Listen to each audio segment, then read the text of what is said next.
کسی کا بھی انتقال ہو تو انتقال کے بعد جو اس نے مال چھوڑا ہوتا ہے اسے ہم کہتے ہیں تریکہ.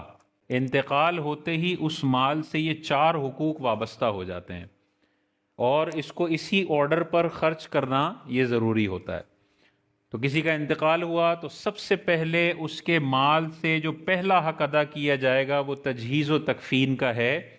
اس کی قبر کا خرچہ، اس کے کفن کا خرچہ، اس کے غسل کا خرچہ، وہ سارا اسی کے پیسوں سے کرنا، یہ اس کے مال کا پہلا حق ہے.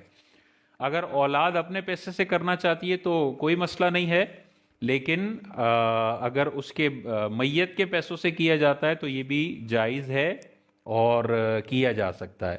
دوسرا جو حق ہے وہ قرضے کا ہے. اس کی جائیداد میں تجہیز و تکفین کے بعد جو مال بچتا ہے سب سے پہلے قرضے ادا کیے جائیں گے. کسی سے مال خریدا، اس کی پیمنٹ کرنی ہے، وہ ادا ہوگی. کسی سے قرضہ ابا جی نے لیا تھا وہ واپس کرنا ہے تو وہ ادا ہوگا. قرضوں کی ادائیگی کے بعد جو مال بچ جاتا ہے، مثال کے طور پہ 1 کروڑ ابا جی چھوڑ کر گئے، 1 لاکھ روپے تجہیز و تکفین میں لگ گئے، 99 لاکھ بچے، 19 لاکھ روپے کا ان پر قرضہ تھا تو سب سے پہلے قرضہ اتارنا ہوگا. اب 1 کروڑ میں سے بچ گئے 80 لاکھ. 80 لاکھ. اب تیسرا نمبر آتا ہے وصیت کا. اگر میت نے اپنے مال کی کوئی وصیت کی تھی تو اس 80 لاکھ کے 1/3 تک وصیت پوری کی جا سکتی ہے. 33.33% تک جو ابا جی نے وصیت کی ہے وہ وصیت نافذ ہوگی. مثال کے طور پہ ابا جی نے کہا تھا جب میں مر جاؤں تو 10 لاکھ روپے فلاں مسجد میں دے دینا، 5 لاکھ روپے فلاں مدرسے میں دے دینا، 10 لاکھ روپے فلاں میرے دور کے دوست کے بیٹے کو دے دینا. یہ ابا کی ساری وصیتیں.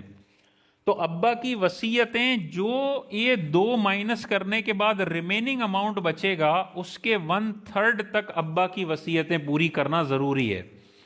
ہاں ابا جی نے وصیت کر دی 40% کی، جیسے 80 لاکھ بچے تھے، ابا جی نے کہا اس میں سے 40 لاکھ میرے دوست کو دے دینا، تو اب یہ وصیت ہو رہی ہے 50% کی. تو اس کو ہم ریسٹرکٹ کر دیں گے 33% پر، 1/3 پر، کہ ہم صرف میکسیمم 1/3 تک وصیت پوری کر سکتے ہیں، وصیت پوری کر دیں گے. اس کے اوپر جو والد صاحب نے وصیت کی ہے، میت نے وصیت کی ہے، اس پر عمل کرنا لازم نہیں ہے. لیکن اگر سارے ورثاء چاہتے ہیں کہ ابا جی کی خواہش تھی، ابا جی نے یہ وصیت کی ہے اور ہم اس پر عمل کر دیں، تو سارے ورثاء کی رضامندی کے ساتھ پورے 50 پر بھی عمل کیا جا سکتا ہے. لیکن اگر کوئی ایک وارث بھی کہتا ہے کہ نہیں میں 1/3 سے اوپر جانے کی اجازت نہیں دیتا ہوں، تو اس کا جتنا 1/3 سے اوپر حصہ بن رہا ہے وہ اس کو دینا پڑے گا. باقی رشتہ دار اگر 1/3 سے اوپر کی اجازت دیتے ہیں تو ان کا حصہ 1/3 سے اوپر والا آپ اس بندے کو دے سکتے ہیں جس کی ابا نے وصیت کی تھی. اچھا، اور یہ جو وصیت ہے وہ وارث کے حق میں معتبر نہیں ہے. جس کو وراثت سے حصہ بائی ڈیفالٹ قرآن یا حدیث کی روشنی میں مل رہا ہے اس کے لیے وصیت معتبر نہیں ہے. ورثہ کے علاوہ کسی کے لیے وصیت کی ہے وہ معتبر ہے. ٹھیک ہے، تو تہائی بھی ہونی چاہیے اور ورثہ کے علاوہ کسی اور کے لیے وصیت ہونی چاہیے، تب وہ معتبر ہے.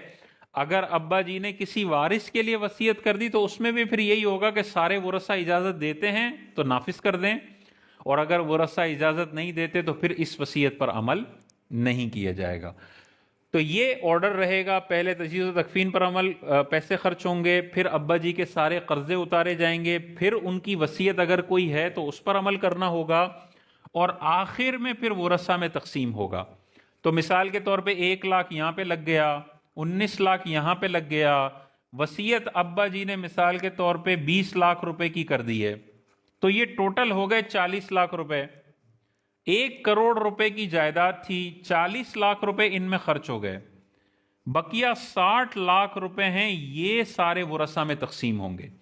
ہمارے یہاں سب سے بڑا ظلم یہ ہوتا ہے کہ اس 1 کروڑ روپے پر ڈائریکٹ یہ لوگ براجمان ہو جاتے ہیں اور سارے ورثہ تقسیم کر لیتے ہیں. بھائی 1 کروڑ آپ کا نہیں ہے، اس میں سے 40 لاکھ کے قرضے آپ نے دینے، وصیتیں دینی ہیں، تجہیز و تکفین میں خرچ کرنا ہے، باقی جو بچے گا وہ آپ کا ہے. اگر یہ 40 لاکھ روپے بھی بچے تقسیم کر لیتے ہیں تو بچے بھی گناہ گار ہوں گے، اور ابا جی نے ان کی تربیت ایسی کی تھی کہ بیٹا میں نے بھی قرضہ نہیں دینا، اور اگر میں مر جاؤں تو تم نے بھی قرضہ نہیں دینا. تو قرضہ نہ چکانے کی وجہ سے ابا جی کو بھی قبر میں پل پل عذاب ہوگا، کیونکہ ابا نے بچوں کی تربیت ایسی کی تھی اور اس نے سارے قرض داروں کو واپس بھیج دیا اور یہ مال تقسیم کر لیا. سارا گناہ اس کے نامہ اعمال میں آئے گا. وہ مر جاتا ہے تو اس کے بچوں کے نامہ اعمال میں گناہ آئے گا کہ دادا کے پیسے قرض داروں کو دینے تھے، میرے ابا نے نہیں دیے تھے تو اب مجھے دینے ہیں. ٹھیک ہے، تو یہ 4 طریقوں سے مال تقسیم ہوگا.